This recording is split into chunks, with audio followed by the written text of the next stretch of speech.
بسم اللہ الرحمن الرحیم. السلام علیکم. ریڈیو پاکستان تربت کے پوڈ کاسٹ پروگرام کے ساتھ میں ہوں آپ کا میزبان صدام ناز، اور آج ہمارے مہمان شخصیت ہیں تربت کے سینئر ماہر تعلیم سینئر ٹیچر جناب شہزاد احمد صاحب. جناب شہزاد احمد صاحب، ہم آج آپ کو ریڈیو پاکستان تربت کے پروگرام پوڈ کاسٹ میں خوش آمدید کرتے ہیں. بہت شکریہ آپ کا. سب سے پہلے ہمارا آپ سے یہ سوال ہے کہ شعبہ تعلیم کی بہتری کے لیے بحیثیت ٹیچر آپ نے اب تک ضلع کیچ میں اپنے اسکول میں یا کہ تعلیمی سرگرمیوں میں کون سے اقدامات سر انجام دیے؟ بسم اللہ الرحمن الرحیم. بہت شکریہ آپ نے دعوت دی پروگرام میں. جہاں تک میرے کام کا تعلق ہے شعبہ تعلیم میں، جی تو بحیثیت ٹیچر ایک استاد کے جو میری جاب ڈسکرپشن ہے، جو میری ڈیوٹی ہے، جو میرا کام ہے مجھے کرنا چاہیے. جی میری ہمیشہ سے کوشش رہی ہے کہ اپنی ڈیوٹی، جو میرے فرائض ہیں، میرے فرائض سے متعلق جو بھی کام ہیں، ان تمام کاموں کو میں ایک احسن طریقے سے بخوبی سر انجام دوں. اور مجھے اس بات کی خوشی بھی ہے، اطمینان بھی ہے کہ جہاں بھی میری پوسٹنگ ہوئی ہے، جس اسکول میں، جس ادارے میں، تو وہاں کے اسٹوڈنٹس نے ہمیشہ مجھے پسند کیا ہے. بہت خوب. اور وہ ہمیشہ ایک اچھے اسٹوڈنٹ بننے کی انہیں کوشش کی ہے، اور بہت شوق ان میں پیدا ہوا ہے. میری کوشش رہی ہے کہ ہمیشہ اسٹوڈنٹس میں ایک جذبہ، ایک شوق پیدا ہو. میں ویسے کافی پروجیکٹس میں نے پرائیویٹ سیکٹر میں بھی کام کیا ہے، این جی او سیکٹر میں بھی کام کیا ہے. کافی آپ یوں کہہ دیں کہ ڈسٹرکٹ کیچ کا کوئی اسکول، کوئی علاقہ ایسا نہیں ہوگا جہاں کا میں نے دورہ نہیں کیا ہوگا، جہاں کا اسکول میں نے وزٹ نہیں کیا ہوگا. اور کبھی ڈیٹا کلیکشن کے حوالے سے، اور کبھی اسکول امپرومنٹ پلانز بنانے کے حوالے سے تو وہاں کی اسکولز کا جائزہ لیا ہے. اور 3-4 جگہوں پہ میں نے ٹیچنگ کی ہے، پڑھایا بھی. ایلیمنٹری کالج میں بھی میں سروس دے چکا ہوں 3-4 سال وہاں پہ. تو کوشش ہمیشہ سے یہی رہی ہے کہ جو میری ڈیوٹی ہے، جو میرا کام ہے، وہ بہتر سے بہتر، جس انداز سے، جس نئے طریقوں کے مطابق جو میں کر سکتا ہوں اپنا کام، وہ کروں. اور مجھے خوشی ہے، اطمینان بھی ہے اس بات کا کہ میں نے جہاں بھی سروس دی ہے، سروس میری ہوئی ہے، وہاں پہ ادارے کی طرف سے، طلبہ طالبات کی طرف سے انہوں نے اطمینان کے اظہار کیا اس بات پر. مجھے بہت خوشی اس بات کی. بالکل بڑی بات. آپ کے خیال میں ضلع کیچ میں تعلیمی معیار کو بڑھانے میں کون سے عوامل پر توجہ مرکوز کیا جائے؟ تعلیمی معیار کی بحث ہمیشہ سے ہمارے معاشرے میں رہی ہے، اور اس پہ کافی باتیں ہوتی ہیں، اور بہت سارے ماہرین اس پر اپنی رائے دے چکے ہیں. لیکن میں جب دیکھتا ہوں تو مجھے ایک باقاعدہ ایک پیکیج کی صورت نظر آتی ہے کہ تعلیم جو ہے اس کے کئی شعبے ہیں، اور کئی اس کے جو ہے نا حصے ہیں. جب ہم تعلیم میں بہتری کی بات کرتے ہیں تو ہم تعلیم سے جڑے ہوئے تمام شعبوں کی بات کرتے ہیں. مجھے لگتا ہے کہ تمام شعبوں میں بہتری کی ضرورت، گنجائش ہے، اور ضرورت بھی ہے. بلکہ کئی شعبوں میں، کئی حصوں میں شدید قسم کی ضرورت ہے.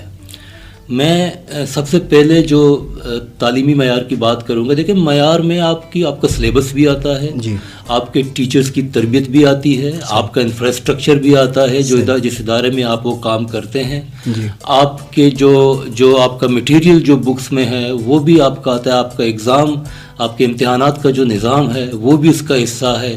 بہت ساری چیزیں جڑ کر ایک ساتھ کام کرتی ہیں اور پرفارم کرتی ہیں، تو پھر تب جا کر کے ایک اچھی سی پروڈکٹ بنتی ہے.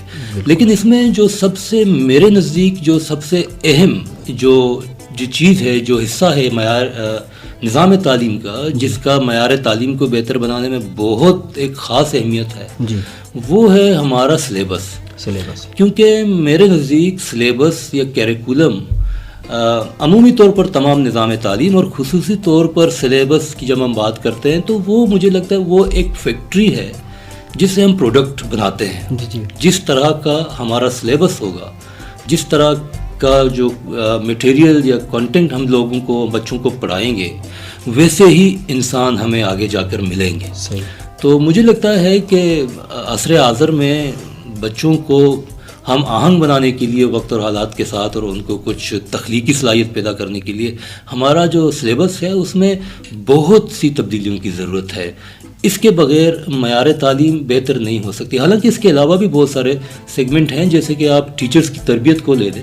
دنیا میں آپ دیکھیں تو جو ترقی یافتہ ممالک ہے وہاں پر جو ٹیچرز جو ہیں وہ CPD کے نام سے, نہیں کنٹینیوس پروفیشنل ڈیولپمنٹ کے نام سے تمام ڈپارٹمنٹس میں ہوتی ہے. ایجوکیشن میں بھی یہ چیزیں ہیں کہ آپ ایک پروفیشن میں آئے ہوئے بندے کو جو ہے نا وہ وقتاً فوقتاً اس کو تربیت دیتے رہیں, اس کو پالش کرتے رہیں, ساتھ ساتھ اپنا سلیبس بھی چینج کرتے رہیں اور اس کے مطابق پھر ٹیچرز کی تربیت بھی کرتے رہیں. یہ دونوں چیزیں جب آپ کریں گے تو بہت سارے مسائل آپ کے حل ہو سکتے ہیں. حالانکہ اس کے علاوہ بھی کافی چیزیں ہیں جو بہت امپورٹنٹ ہیں. انفراسٹرکچر بہت امپورٹنٹ ہے. ایک بچہ جو ہے وہ صرف سلیبس نہیں پڑھتا, وہ اٹھنا بیٹھنا بھی سیکھتا ہے, وہ اس کی تعلیم کا حصہ ہے. جب اس کا ادارہ اچھا ہوگا تو وہاں سے وہ کوئی ڈسپلن بھی سیکھ سکتا ہے, یہ بھی اس کی زندگی میں اس کو کام آئے گا, یہ بھی اس کی تعلیم کا حصہ ہے. تو یہ تمام چیزیں مل کر کے اس کے معیار کو تعلیم کے بہتر بنا سکتے ہیں. بالکل صحیح, بالکل صحیح. Government boys model high school تربت, ماڈل کا نام سر کیوں دیا گیا اس کو؟ دیکھیں, جب بھی کوئی کسی اسکول کو ماڈل کا نام دیتے ہیں تو جو ماڈل کا لفظ ہے, جو یہ اس لفظ سے یہی پتہ چلتا ہے کہ وہ باقیوں کے لیے ایک مثال ہے, ایک نمونہ ہے. گورنمنٹ بوائز ماڈل اسکول کا بہت ایک اہم کردار رہا ہے ضلع کیچ میں تعلیم کے شعبے میں. ہم دیکھیں تو بہت سے جو اسٹوڈنٹ یہاں سے نکلے ہیں, بہت سے لوگ ہیں جنہوں نے ماڈل اسکول میں پڑھا یہاں سے, اور پھر وہ بڑے بڑے عہدوں پہ جا کے پہنچے اور بہت نام کمایا, ملک کی معاشرے کی خدمت کی. ہمارے CM صاحب سابقہ جو ڈاکٹر عبدالمالک صاحب ہیں, ہمارے ضلع کیچ سے تعلق رکھتے ہیں, ان کی بھی بنیادی تعلیم یہیں سے ہوئی ہے. انہوں نے بھی ماڈل ہائی اسکول تربت سے پڑھا. اگر ان کے علاوہ میں یہ تو ایک پرانی بات ہوگی, اگر نئی نسل سے میں آپ کسی کو نام بتاؤں, میرے دوست بھی ہیں, میرے رشتہ دار بھی ہیں, جو ہے آپ کے کاشف جو ابھی جمیل جو ہے وہ یہیں سے پڑھے ہیں, وہ ابھی فارن آفس میں سروس کر رہے ہیں.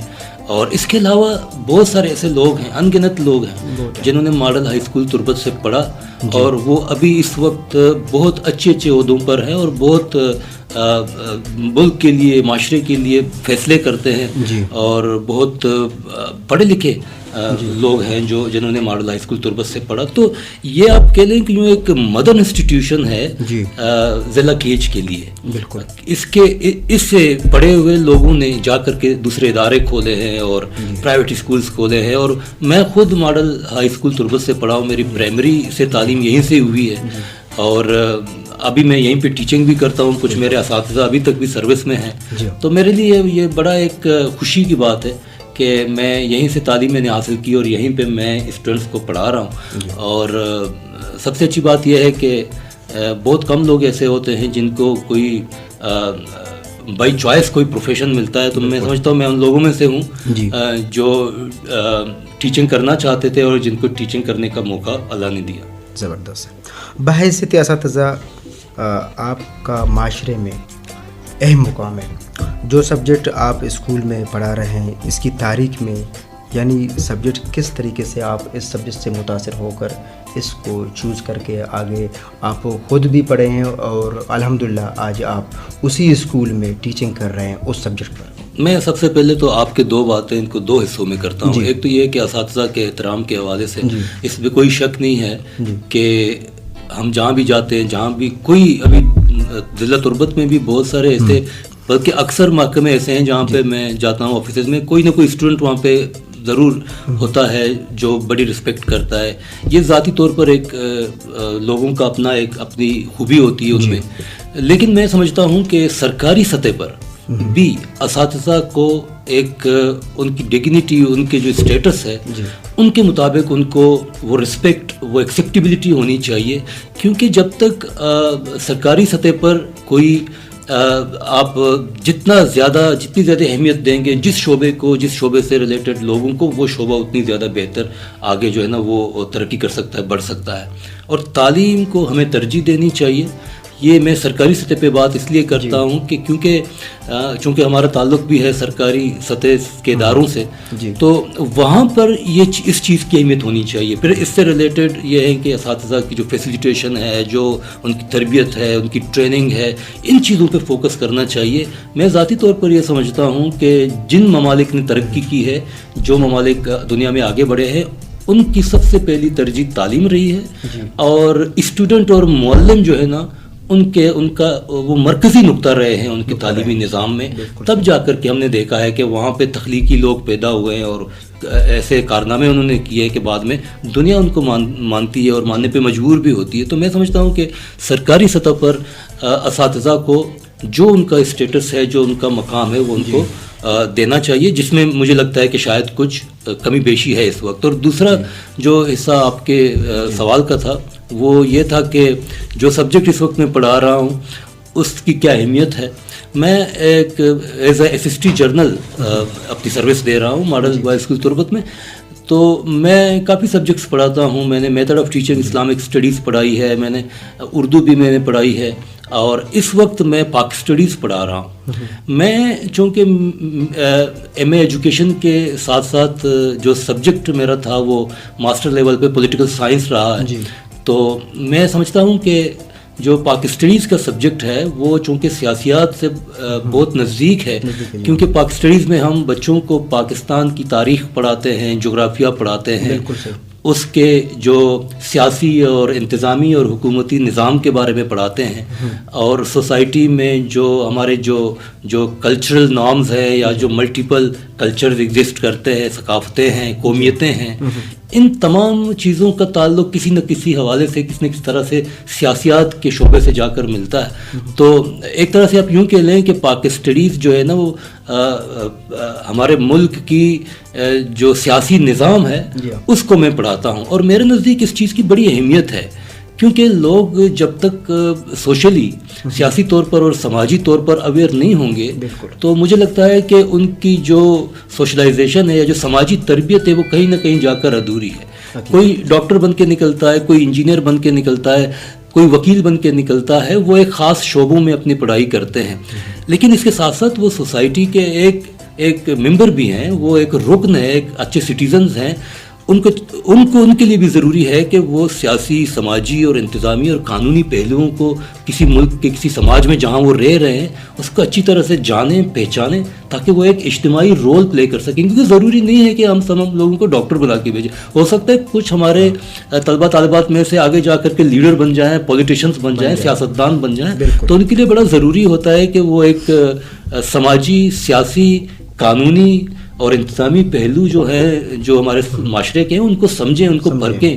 ایک اجتماعی سوچ بھی چاہیے لوگوں میں، جو آگے جا کر کے ہمارے معاشرے میں بڑے کام کی چیزیں ہیں اور کام آتے ہیں. آخر میں ہمارے نوجوانوں کو تعلیم فروغ دینے کے لیے یا تعلیم کو آگے لے جانے کے لیے، یا کہ ہمارے ہاں جتنے بھی مشکلیں ہیں ان کے حوالے سے کیا پیغام دینا چاہیں گے آپ؟ دیکھیں، مشکلیں تو بہت سارے ہیں، بہت ہیں، اور ان کو جس کی دلچسپی جس چیز میں ہے وہ اسی کو اپنائے، اس میں کوئی شک نہیں ہے. لیکن یہ ہے کہ جہاں تک تعلیم کی بات ہے تو میں یہی کہوں گا کہ ایجوکیشن جو ہے، تعلیم جو ہے، اس کے بغیر کوئی چیز ممکن نہیں ہے. صحیح. آپ مسلسل جہد کریں، مسلسل جد و جہد کریں، بالکل، اور کوشش کریں کہ اگر آپ نے کاروبار کرنا ہے، بزنس کرنا ہے، دکان کھولنی ہے، کوئی بھی کام کرنا ہے، اسٹرگل شرط ہے، لیکن آپ نے ایک پڑھے لکھے انسان کی حیثیت سے کرنا ہے. چاہے آپ کوئی کام چھوٹا بڑا نہیں ہوتا. لیکن اگر آپ تعلیمی یافتہ ہیں، اگر آپ کسی دکان میں بیٹھے ہوئے ہیں اور آپ ایک تعلیمی یافتہ انسان ہیں، مہذب انسان ہیں، آپ سے کوئی بھی بندہ آ کے آپ کی دکان میں جب وہ آپ سے کوئی چیز خریدتا ہے تو وہ اس چیز کو محسوس کرتا ہے کہ جس انسان سے میں ملا ہوں وہ بہت اچھا اور شائستہ ہے، اس سے مجھے ملنا چاہیے. جہاں پہ بھی آپ ہوں گے تعلیم آپ کے کام آئے گی. اور تعلیم کا جو مقصد ہے بنیادی طور پر وہ کوئی نوکری تو ہے ہی نہیں. وہ الگ بات ہے کہ ہم کسی خاص کام کو حاصل کرنے کے لیے پڑھتے ہیں، وہ بھی ایک ٹھیک ہے، لیکن یہ ہے کہ تعلیم آپ کو شعور دیتی ہے، آپ کو جو ہے نا حقیقت سے آگاہ کرتی ہے، اچھے برے کی تمیز بتاتی ہے. تو میرے نزدیک آپ کے لیے بہت ضروری ہے کہ آپ تعلیم حاصل کریں، اور تعلیم یافتہ معاشرہ ہی آگے بڑھ سکتا ہے, ترقی کر سکتا ہے, جہاں پہ اجتماعی طور پر تعلیم کی کوئی اہمیت ہوتی. تو میرے نزدیک میرا یہی پنچ لائن ہوگا کہ بھئی آپ پڑھیں اور پڑھیں. یہ تھا ہمارا آج کا مہمان, گورنمنٹ ماڈل ہائی اسکول تربت کے سینئر ٹیچر ماہر تعلیم جناب شہزاد احمد. آپ کی ہم بےحد شکر گزار ہیں جو آپ نے اپنے قیمتی وقت سے وقت نکال کر ہمارے اس پوڈ کاسٹ پروگرام کے حصہ بنے. بہت شکریہ آپ کا, بہت شکریہ آپ نے مجھے دعوت دی. جی سامعین, اسی کے ساتھ آپ کا بھائی صدام ناز. اگلے پروگرام تک اجازت دیجیے. اللہ نگہبان.